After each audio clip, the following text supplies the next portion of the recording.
Hey guys, welcome to Technibility, your source for no-nonsense tech. We got an awesome comparison here for you guys today. The Samsung Galaxy Note 5 versus the Apple iPhone 6s Plus. Alright, we're going to go ahead and get started here by looking at both of their respective hardware. Alright, let's go ahead and look around both devices here together first. You could see in terms of thickness, both are thin devices, ever so slightly over 7 millimeters. Both thin, both lightweight.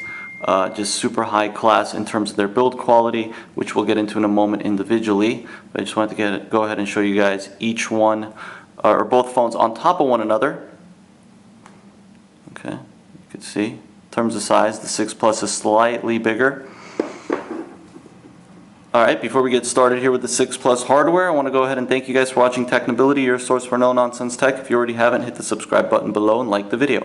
Alright, here you see the 6s Plus. If you guys already haven't, check out the individual review of this device. I cover all the details of the hardware as well as the software, new features with iOS 9 and all that good stuff. Again, just going around the device, you can see the speaker grill, the lightning port, 3.5mm headphone jack, 1080p Retina HD or Retina Plus display rendering 401 pixels per inch, Touch ID sensor, 5 megapixel front-facing camera, volume rockers, vibrate mode, nothing up top, power button on the side. Of course, you see the back here. You got the S logo, the Apple logo with the 12 megapixel camera, alright, which now also shoots in 4K. Alright, so that's pretty much the hardware here. Again, it's 7.9 millimeters, an A9 processor, 2 gigs of RAM running iOS 9, so all the bells and whistles, and of course Apple's new feature with the 6s and 6s Plus, 3D Touch, which we'll get into in a moment. Alright, here you have the Samsung Galaxy Note 5. Now this has a 5.7 inch, again the 6s Plus is 5.5 inches. This has a 5.7 inch 2K resolution display, rendering over 500 pixels per inch, so you're going to be hard pressed to notice pixels on this device or even the iPhone 6s Plus. Of course, you have the fingerprint scanner, home button on the bottom, menu button, back key. Of course, again, very little bezel, metal on the sides, power button, speaker charging port, 3.5mm headphone jack, the S Pen. And on the rear, you see you have the 16 megapixel camera with flash. This also doubles up as the S Health sensor. Okay, you see up top you have the SIM card tray. On the front you have the 5 megapixel front facing camera. Very thin device as well. In terms of processor, this thing has 4 gigs of RAM, an octa-core processor. It has 32 and 64 gigabyte models. It's literally got all the bells and whistles in terms of hardware. However, one thing, and it has a 3000 milliamp battery. One thing that it doesn't have is a removable battery or SD card, which Samsung basically trashed, or not trashed, but you know, put aside for the Note 5 S6 and S6 Edge, as well as the S6 Edge Plus. So they said our users no longer need that. So we're going to release a unibody device, glass back, which is a fingerprint magnet, by the way. Where you cannot remove the battery. Now, thus battery life has been pretty solid on the Note 5, so I'm not complaining. Now, looking at both devices next to each other, they look similar in terms of size, but believe it or not, the iPhone is slightly bigger because it has more bezel on the front. And again, if you guys want to go in depth in terms of software, go ahead and check out the individual comparisons for both devices. Now, again, just in terms of looks, both of these phones are absolutely elegant, beautiful in their design. Again, just putting them on top of each other here. I'm going to go ahead and show you guys what they look like. So a lot of people say that the Note and the S6 look a lot like the iPhone. I guess you can make that argument, but I really don't see it. I think both are unique in their own way. Of course, you have the glass and the unibody metal with the iPhone. The glass with the Note 5 and the unibody metal with the iPhone. And then again, in terms of the screens, this is 2K, this is 1080p, but you're going to be hard pressed to notice pixels on either of these devices. Both have absolutely stunning displays, great viewing angles, great in direct sunlight, or as they call it, lux rating. So in terms of their displays, you know, they're pretty solid in my opinion, so no complaints there. All right, let's go ahead and get started by looking at their cameras, and we'll look at some unique features between both. Again, you can see both respective cameras, 16 on the Note, 12 megapixel on the iPhone. Both have burst shot. Okay. Both take absolutely stunning photos and video. Both record in 4K.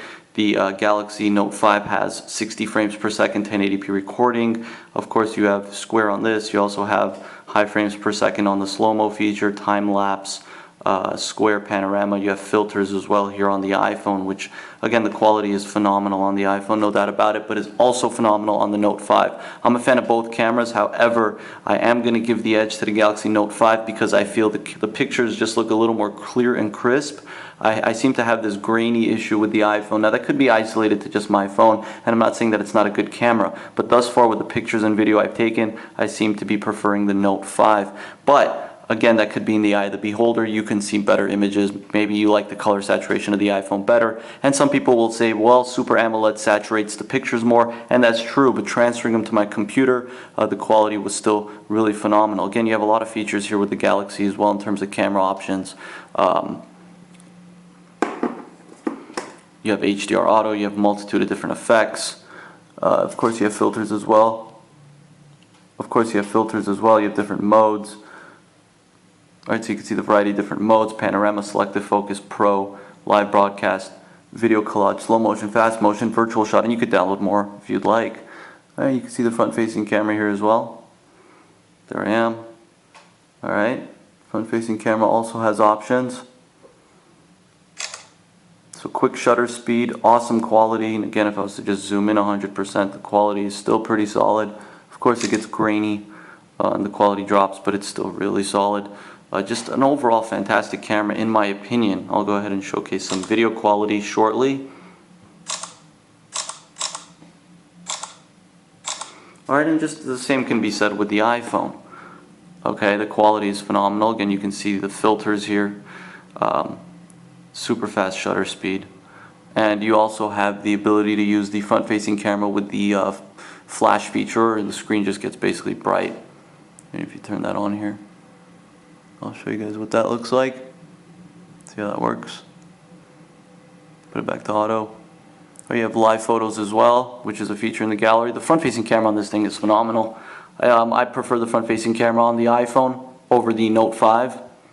It just has better quality. It's a little more clear and crisp and smooth. Alright, but again, the back camera, the rear camera, 12 megapixel. Again, you also have 4K recording now. Slow-mo's there as well. So the cameras on both devices are phenomenal. I mean, these can definitely replace your point and shoot in terms of just, you know, if you don't want to carry around a big camera. I think they could. I mean, the quality's obviously not up there with a DSLR, but eventually one day it will be. That's just how technology works. And you can see the gallery here.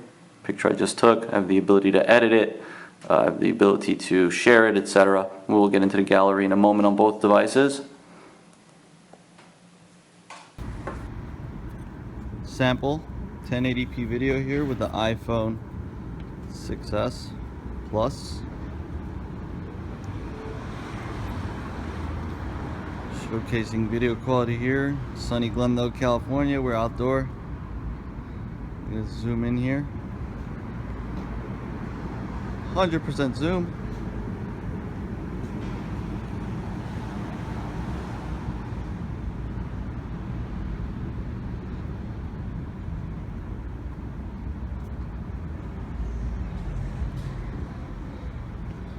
Reflection.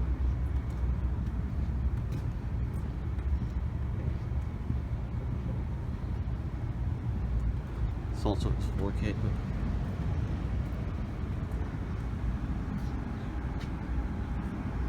Alright, there you guys go. 1080p quality with the 6s Plus. Guys, we're doing sample 1080p video here with the Galaxy Note 5. I'm just going to record this car that we have parked in our alley. Okay. Capture pictures in the midst of it, of course. Zoom in, you can see the quality stays pretty good when you zoom in and zoom out. Solid audio. That's a nice car, isn't it? Okay. Just wanted to get some quick video here.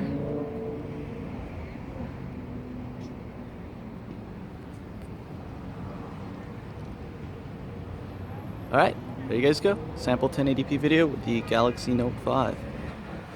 Thank you guys. Okay, now looking at the respective galleries, you can see how those look here. All right, now I have the option of doing the live photos here. If I was to push hard using the 3D touch, you can see how that works here. Gives you like a little sketch of the picture. I could just close out of that. If I have a video, I can long press, watch the video, share it, save it, delete. 1080p video here with And a similar feature here is available with the S Pen on the Note 5.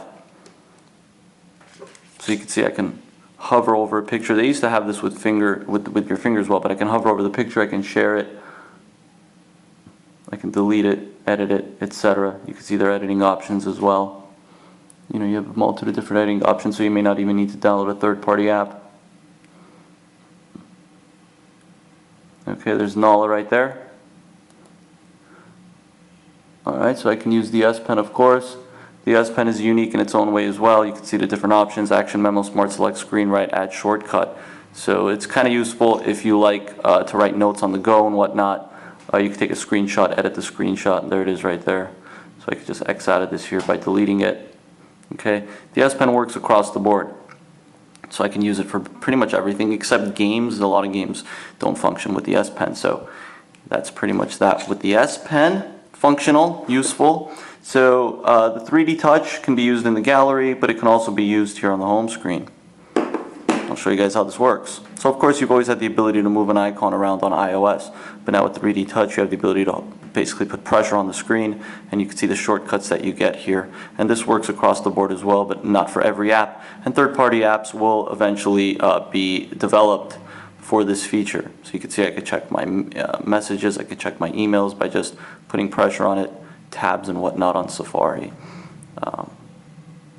You know, calendar, add event, reminders. This also works in the gallery or when I text, for example. So if I long press, I can move the cursor around, or if I push hard, put pressure on it there. Okay, see how that works? All right, speaking of keyboard, let's look at both respective keyboards. Okay, now this would be Samsung's stock keyboard. Of course, this is Apple's keyboard. Both are super responsive. You know, the iPhone keyboard has always had that extra bit of responsiveness, but of course you have swipe. And you can download third-party keyboards for both. And it'll actually write that out. You can also draw a picture. So you see how that works. Of course, both also have voice dictation on the keyboards. Hey, what's going on? What are you doing today? Okay, so voice dictation is there as well. All right, multitasking. See how the iPhone looks? Close out of apps, close out of apps. You can just click on close all. Boom, they're gone. You don't have a back key on the iPhone. That's something that you may or may not care about. It comes inconvenient when, say, you're in the browser and you're browsing a website. Okay, pinch zoom on both is super fast, super fluid. You see the tabs here, easy to use, easy enough at least. All right, let's look at both of their respective calculators. We're just going to go through the software here. Actually, we could do some speed tests here. Let's do messages, performance speed, that is. All right, settings. Oops, that didn't work right, but you can see their respective settings. You can edit the settings on the Galaxy. You can search settings here on the iPhone. Always been pretty simplistic. I'm getting a million notifications. You can see their respective weather apps, of course. Just in terms of looks, of course, Android has the widgets, iOS does not, but you do have the ability to put specific widgets, as I like to call them, here in the notification center. Alright, you can see how notifications work here as well. You can just X out of one. Of course, you also have the control center, which you can't customize. A bit bummed about that. And on the Note 5, you have the control or the notification bar, toggles, which you can edit. Thank you for that, Samsung. And of course, you have the app drawer. You can edit this, you can add folders. Adding folders in general is very easy to do. You just drag an icon into another icon, you create a folder. Of course, you also have the ability to add Flipboard, which I don't like. You can adjust screen, grid, themes, widgets. So there's a multitude of different themes. That's something that I think a lot of Android users like, Samsung users in general. They like the ability to add themes.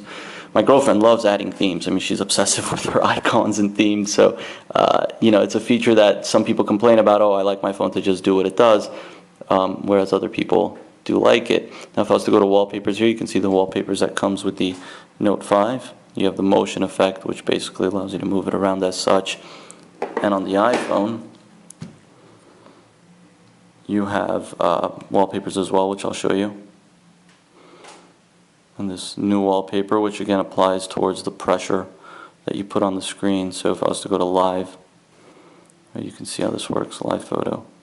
But I can't seem to get it, I can only seem to get it working on the lock screen. I guess that's what it is. But see, I'm putting pressure on the screen and it's moving. So not very high quality. I wish the quality was a little bit higher. But their wallpapers in general, the stills are pretty high quality. So no doubt about that. Solid wallpapers. Super fast phone. I mean, this thing is definitely very fast. But I say that every year about every iPhone because honestly, they're always really super fast. So it's not like the iPhone has gotten any slower. It's not like it's suddenly going to get slower, start lagging, quote unquote. And that's what a lot of people complain about with the Note. And then Samsung and Android in general, they say, well, it's bloated with TouchWiz and bloatware. And I agree with you. I hate the fact that carriers put bloatware on their device. They could learn a lesson from Apple. Manufacturers, no carrier bloatware, please. We're tired of it. We don't need it. We don't want to root our devices and void our warranties just to get rid of it. We don't want it. For the most part, it's useless. I mean, some people may find it useful. Personally, I don't. So we can get rid of the bloatware. But the Note 5 has been super fast and super fluid. I'm not complaining in terms of its speed. And I'm going to go ahead and just open a game here. Show you guys what games look like in comparison. Not the best in terms of graphics, but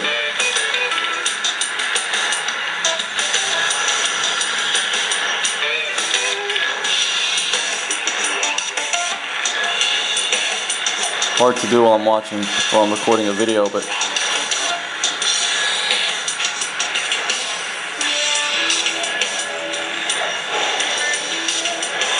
alright, just real quick, exit out. Let's go ahead and watch some video. Hey guys, welcome to Technibility, your source for no-nonsense tech. My name is Berj, and we get the Apple iPhone 6s, which we're going to review right now. Your source for no-nonsense tech. My name is Berj, and we get the Apple iPhone 6s, which we're going to review right now. We're going to get straight to the point here. You have the ability to adjust quality even under the you guys don't want to hear me talk too much, but mobile network. Introduce myself. I'm Berj of Technibility. Again, your source for no-nonsense tech. If you haven't, go ahead. And on the on the iPhone, unfortunately, you can't adjust the quality unless you're on a Wi-Fi network. Get straight to the point here and review the 6s. Well, it's loud. That's what you guys want to see. You guys don't want to hear me talk too much, but I am going to introduce myself. I'm Berj of Technibility. Again, Okay. So of course you also have the ability to use your phone like this on the iPhone, which I'm a big fan of, and you can double tap on the home button, which I'll show you what that does right now. So I'll just double tap on the home button. You can see how that works. So if you don't want to reach all the way up, just double tap, and that works in a variety of different apps as well. So that's there. Of course, both have their music apps. Google Music, you got Samsung Milk, you got Apple Music, of course iTunes and all that good stuff. So that's there as well. If you're audiophile, a ton of different music options are on both devices. So no doubt you shouldn't have any issues with your music library. You can see what their dialers look like. Similar color schemes, right? Okay, exit out of that. Let's go ahead and play with Siri versus Google now. Tell me the weather. It's 92 degrees and sunny in Los today and Angeles. October 5th, 2015. What is 6 minus 6 times 3 plus 6 plus 9 to the second power? The answer is 75. Checking my sources. Let me think. The Yeah, answer they is both got it. 75. But Google now got it first. Who is the 13th president of the United States? Millard Fillmore Let's was see the what we can 13th find. president of the United The answer States. is Millard Fillmore. Open camera. Okay. How old is President Barack Obama? Barack Barack Obama is 54 years old. Of course, you have the ability to say OK Google or Hey Siri on both devices.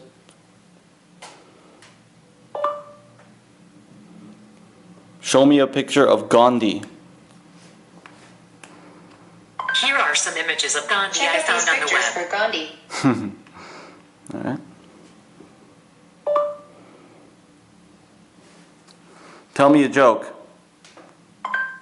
Let me think. And you can go on and on with both of these. Both very intuitive, both seamless with their respective systems with iOS and with Android. Lollipop, of course, with TouchWiz on the Galaxy Note 5. So you can go on and on with Google and Siri now if you want to just go ahead and have fun with those two robotic friends of yours. Alright, so, you know, there's probably a lot I didn't cover in terms of this comparison, but I just wanted to do a, well, it didn't come out to be too quick because it's 20 minutes, but I did want to just go ahead and showcase the devices in general, and if you have any questions in relation to the details of both softwares, you could check out their individual reviews where I cover as much as I possibly can. Again, just going around the devices, you can see both beautiful devices. You know, if style is your thing, if build quality is your thing, then you're not going to have an issue here. Hopefully the 6S Plus doesn't have bend-gate issues or screen popping out issues, screen gate, which I did a video on last year. My screen was popping out from the side. Again, it's a little bit thicker, 7.3 millimeters versus last year 7.1. So hopefully you won't have that issue. And with the Note 5, I have heard of some people who said that the back glass is cracked. So both have their downfalls. You just have to be careful. Purchase a case, maybe insurance. Again, if you break it, we repair phones here at Technibility, so you can contact us. We take shipped-in devices, so let us know. If you guys have any questions in relation to both these devices, ask me in the comment section below. I am going to choose a winner right now because that's what I promised I would do in my 6S Plus review. And my winner is the Galaxy Note 5. Now you may be asking yourself why. Okay, well I'm going to give you the explanation to why I prefer the Galaxy Note 5 and why I think it's a better phone. Number one, it's not as big, believe it or not. It doesn't have as much bezel on the front. You got a 5.7-inch screen with a smaller form factor. They really cut off the bezel. Whereas with the iPhone, I feel like the 6S Plus, you got too much bezel up top, you got too much on the bottom. Maybe not so on the bottom as much as on the top. I feel like it could have been a little bit smaller, and you can see the difference there in size. So just overall in terms of design, I do prefer the Galaxy Note 5. It doesn't feel as slippery even though it's got a glass back as the 6S Plus. I've almost felt like I was going to drop the 6S Plus 3 or 4 times in the past day. In terms of battery life, okay, yes, the 6S Plus has been great in the last day, but the Note 5 hasn't been that bad itself. I'm a heavy user. I've been using the phone all day. I still have 77% of battery, so it's not bad. You know, we're a quarter of the way through the day. And just in terms of overall build quality, overall feel, functionality, the software, ease of use, yes, I think the Note 5 and Android is easier to use in my opinion in terms of multitasking. And just in terms of the way that it functions and the way that it feels, I feel like this device fits me better for my business and for my personal life. Widgets, the ability to put widgets, the notification bar, I prefer here on Android. Not everyone may agree, but I just feel like it's easier to use. It's more common sense. You know, boom, boom, every notification shows up. I don't like the bloatware that shows up, but you could disable that with a little bit of research. I like the toggles. I don't like that I need to have a control center and a notification center to have toggles. And just in terms of its camera, I think the camera is killer on this device. I prefer this camera over the 6S Plus thus far. That may change, we'll see. I'll let you guys know when I do my follow-up review. But as of today, as of right now, I would say Note 5 over 6S Plus.